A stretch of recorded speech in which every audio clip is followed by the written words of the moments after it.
Assalamualaikum warahmatullahi wabarakatuh. Perkenalkan, nama saya Ilham Febral Madani dari kelas IF 602, Pendidikan Kewirausahaan.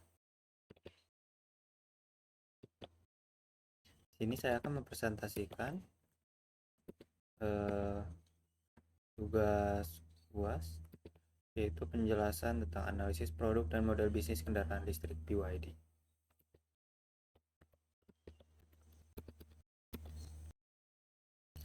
BYD atau Build Your Dreams merupakan perusahaan multinasional yang berasal dari Shenzhen, Tiongkok, dan didirikan pada tahun 1995 oleh Wang Chuan.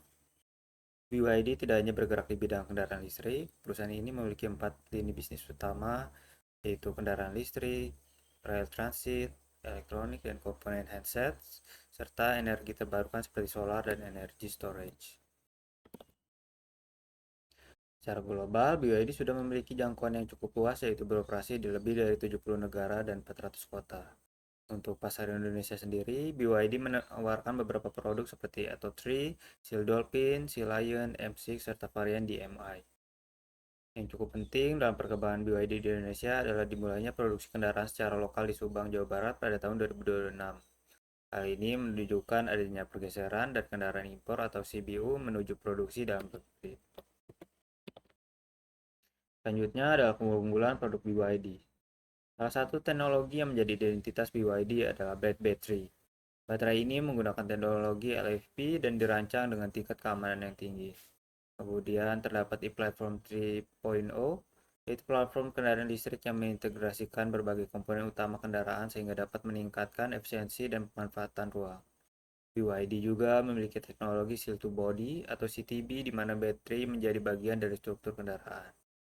Selain itu, pada platform generasi terbaru terdapat teknologi fast charging 800 volt yang memungkinkan pengisian energi dalam waktu relatif singkat. Menurut analisis, salah satu kekuatan BYD bukan hanya teknologi, tetapi juga kemampuan perusahaan dalam melakukan integrasi secara vertikal. BYD memproduksi banyak komponen pentingnya sendiri termasuk baterai. Hal tersebut membantu BYD menawarkan kendaraan dengan teknologi dan fitur yang cukup tinggi dengan harga yang relatif lebih kompetitif.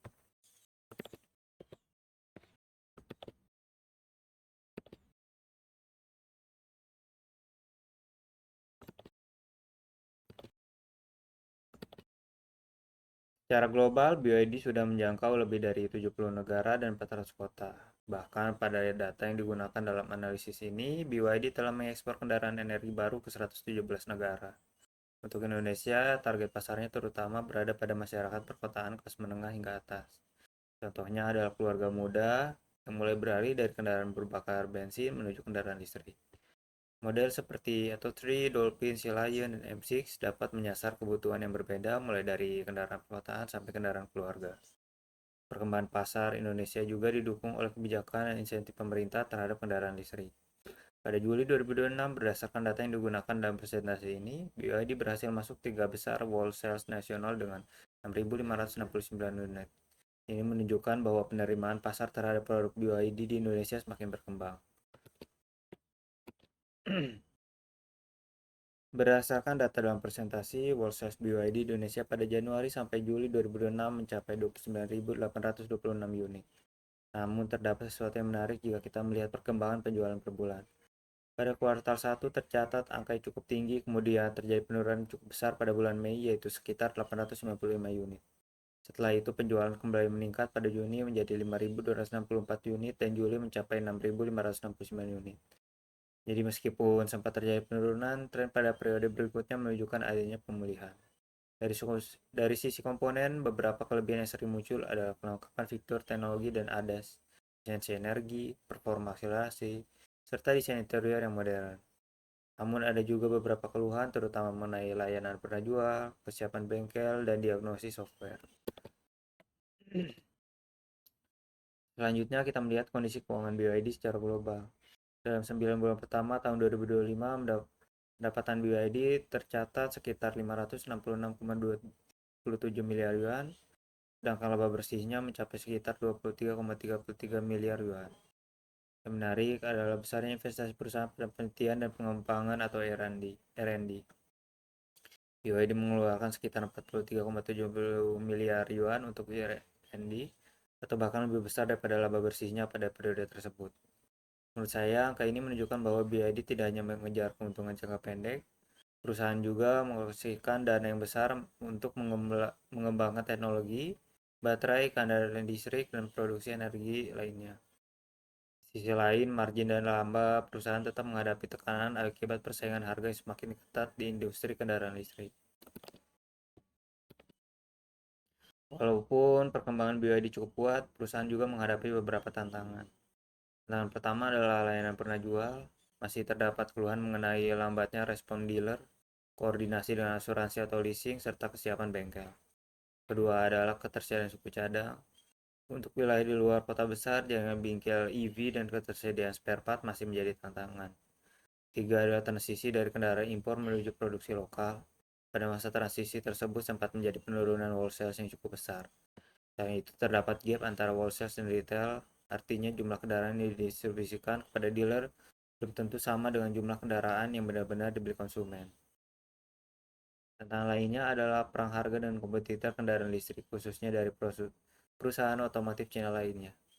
Terakhir adalah kompleksitas software.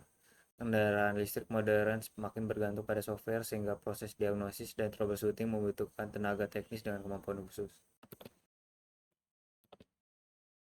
Di balik tantangan tersebut, BYD memiliki sejumlah peluang. Yang pertama adalah meningkatnya adopsi kendaraan listrik, di mana masyarakat mulai mempertimbangkan kendaraan listrik karena biaya operasionalnya lebih rendah dan adanya perhatian yang semakin besar terhadap lingkungan.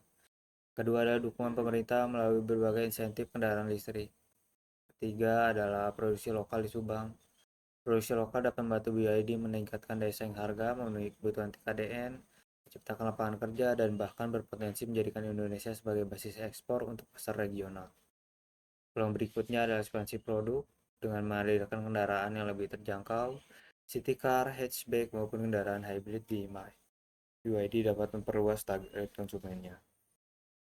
Selain menjual kendaraan, BYD juga memiliki peluang membangun ekosistem energi yang mencakup baterai, charging solar, dan energy storage. Jadi bisnis BYD sebenarnya memiliki potensi yang lebih luas daripada sekedar menjual mobil. Berdasarkan kebutuhan pasar, terdapat beberapa arah pengembangan yang dapat dilakukan BYD. Pertama, pasar membutuhkan kendaraan listrik dengan harga yang semakin terjangkau. Karena itu, perluasan produksi T-Car, hatchback, dan varian hybrid dengan harga lebih rendah dapat menjadi strategi. Kedua adalah infrastruktur charging.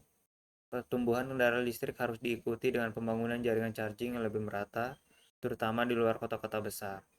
Ketiga adalah layanan pernah jual dan ketersediaan spare part. BYD perlu memperluas jaringan dealer dan bengkel resmi agar konsumen mendapatkan pelayanan yang lebih cepat. Kemudian dari sisi teknologi, pengembangan blade battery dan platform EV generasi berikutnya dapat meningkatkan efisiensi serta jarak tempuh kendaraan.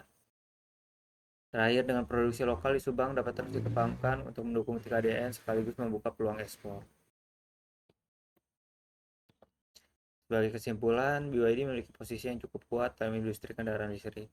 Kekuatan utamanya berasal dari teknologi baterai, platform kendaraan listrik, integrasi vertikal, harga yang kompetitif, serta ekspansi produksi lokal. Di Indonesia, pasar BYD juga menunjukkan perkembangan yang cukup positif, terlihat dari peningkatan wholesale dan semakin luasnya pilihan produk. Namun, pertumbuhan tersebut harus diimbangi dengan peningkatan kualitas layanan. Jadi, menurut hasil analisa saya, BYD memiliki peluang pertumbuhan besar di Indonesia, tetapi keberhasilan jangka panjangnya tidak hanya ditentukan oleh seberapa banyak mobil yang dijual. Kualitas ekosistem setelah kendaraan terjual juga akan menjadi faktor penting dalam mempertahankan kepercayaan konsumen. Demikian presentasi dari saya. Terima kasih. Wassalamualaikum warahmatullahi wabarakatuh.